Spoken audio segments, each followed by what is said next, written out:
من تركيا أتت هذه الطفلة بمشاعر الحب والحبيب، تحمل في ملامحها صدق الطفولة وبراءتها.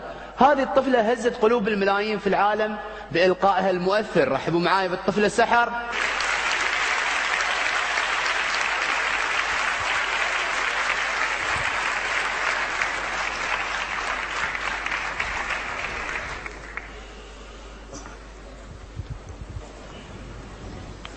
Rahmetini umarak günahkar bir dille Allah Azze ve Celle.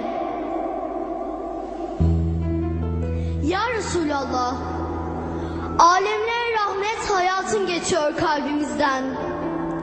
Kalbimizden seyrediyoruz seni.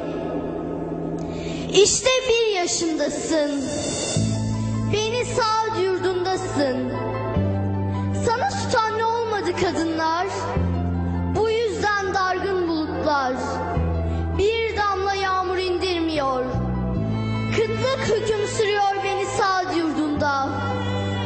Minicik bir bulut var gökyüzünde, sana meftun, ayrılmıyor başucundan.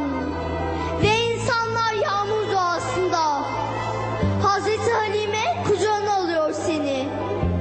Yüzünde bir gölgelik, seni güneşten korumak için. Oysa minicik bulut gökyüzünde, sana meftun, sana kilitli. Ve dua eden rahibin kucağındasın. Dünyalar güzeli gözlerine bakıyor rahip. Kıtlığı da unutuyor, yağmuru da, duayı da. Ama sen unutmuyorsun. O minicik bulut ilişiyor bakışları. Uğruna canlarımız feda gözlerinle gökyüzüne bakıyorsun. O minicik bulut ilişiyor bakışlarına. Büyüyor, büyüyor. Sonra nazlı nazlı yağmur damlaları iniyor buluttan. Fakat çoğusu bilmiyor yağmurun geliş sebebini. Çoğusu bilmiyor seni. 6 yaşındasın. Medine-i Münevvere yolundasın. Yanında aziz annen ve Ümmü Eymen. Yetimliğini hissediyorsun baba kabristanında. Sonra yolda, Ebba'da öksüzlük karşılıyor seni. Mekke'ye annesiz giriyorsun. Abdülmuttalip bir başka seviyor seni. Ebu Talip bir başka seviyor. Ya Resulallah, Mekke çocukları annelerine seslenirler miydi senin yanında? Onlar anne deyince sen yere mi bakardın? Mekke rüzgarları kaç gece gözyaşlarını taşıdı Ebba'ya. Kaç gece anne diye hıçkırdın. Efendim, senin yerine de anne dedik annemize. Senin yerine de baba dedik. 25 yaşındasın ve bambaşkasın. Kimse sana denk değil. Şefkat yayıyor kokun, güven veriyor sesin. Sen Muhammedül Emin'sin. 33 yaşındasın. Dalga dalga rahmet var. 35 yaşındasın. Hadi gel bekletme yar. İniltiler çalıyor kapısını göklerin. Hadi gel bekletme yar. Sinesi çatlayacak Resul bekleyenlerin. Hadi gel ey yar. Nur Dağı'na davet var.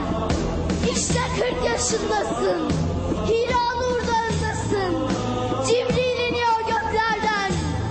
Ve nokta nokta her yerden salat selam yükseliyor. Sen kainatın yüreğinden hasretle kopan aksın. Karanlık gecelerimize sabahsın. Sen Nebiyullah'sın. Sen Habibullah'sın. Sen Resulullah'sın. Niye incittiler ki seni sultanım? Niye işkence yaptılar ki sana? Ebu Talip öldü diye mi bu pervasızca saldırılar? Himayesiz kaldın diye mi? Kabe'deki ağlayışın geliyor gözümüzün önüne. Amca, yokluğunu ne çabuk hissettirdin değişin. Haremde namaz kılışın geliyor aklımıza. Başına pislikler saçılıyor. başlar feda o mübarek başına. Nasipsizler sana bakıp nasıl da gülüyorlar. Biri koşuyor Mekke sokaklarından sana doğru. Biri koşuyor ama sanki yere inmiş aşağıya. Bu koşan kimdir diye bir soru dolaşıyor boşlukta. Bu koşan kim? Ve cevap veriyor biri. Muhammed'in kızı Fatıma-tü Zehra.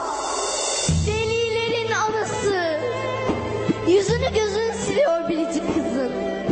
Sana yeryüzünde en çok benzeyen. Gülmesi sen, ağlaması sen. Ağlama kızım değişin geliyor aklımıza. Niye çıkardılar ki yurdundan seni? Himayesiz kaldın diye mi? Onlar bilmiyorlar mıydı seni himaye edeni? Seni yetim bulup barındıranı, seni alemlere rahmet kılanı. Onlar deli diyorlardı sana, sen susuyordun. Mecnun diyorlardı, şair diyorlardı, sen susuyordun. Seni bizim elimizden kim kurtaracak diyorlardı. Sen Allah diyordun. Allah Azze ve Celle. Semaya hasret kaplıyordu. Sen Allah diyordun. Arş âlâ titriyordu. Bedir'de Allah diyordun. 3000 melek iniyordu alacaklardan. 125.000 sahabi. Anam babam sana feda olsun diyordu. Ya Resulallah, Medine-i Münevvere sokaklarında yürüyordun. Necroğullarının küçük kızları seni görünce sevinçten ne yapacaklarını bilememişlerdi. Beni seviyor musunuz diye sormuştun onlara. Seni çok seviyoruz ya Habiballah demişlerdi. Sen de Allah biliyor ki ben de sizi çok seviyorum demiştin. Bugün yaşayan gençler var. Necroğullarının kızları değil belki. Ama seni onlar da çok seviyor. Gözyaşlarından belli ki seni canlarından çok seviyorlar. Senden başka kimseleri yok. Allah biliyor ki sen onları da çok seviyorsun. 63 yaşındasın. Refiki Ala duasındasın. Senin için siyah yünden çizgili bir cübbe dokunmuştu. Kenarları beyazdı. Onu giyerek ashabının yanına çıkmıştın. Ve mübarek ellerini dizine vurarak "Görüyor musunuz ne kadar güzel" demiştin. Meclisinde bulunan bir sana seslenmişti. "Anam babam sana feda olsun ya Resulallah. Onu bana ver." Niye istemişti ki senden? Sevdiğini bile bile. İstendiğinde kadiyen hayır demediğini bile bile. Peki dedin o zata. Ve sen yine yamalı eski cübbeni giydin. Dostuna kavuşmana bir hafta kalmıştı. Aynı cübbeden yine diktiler. Ama giyinmek nasip olmadı. Haberler uçurmuştun Ebu Hureyre'nin diliyle. Benden sonra öyle kimseler gelecek ki keşke peygamberi görseydik de ne malımız ne de evladımız olsaydı diyecekler. Ve Hazreti Enes'le paylaşmıştın özlemini.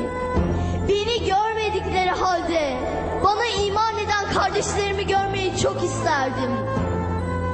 Sultanım, ey Medine minberinde ümmeti diye hüznü giyen sevgili. Ey Mekke mihrabında alemler hesabına Allah diyen sevgili. Bize lütfu ilahi bahşedilen kapına diz çöktük, beyat ettik. Rabbimden bize ne getirdiysen amenna. Duyduk, itaat ettik. Ya Resulallah, sen hala 40 yaşındasın ve hala ümmetinin başındasın.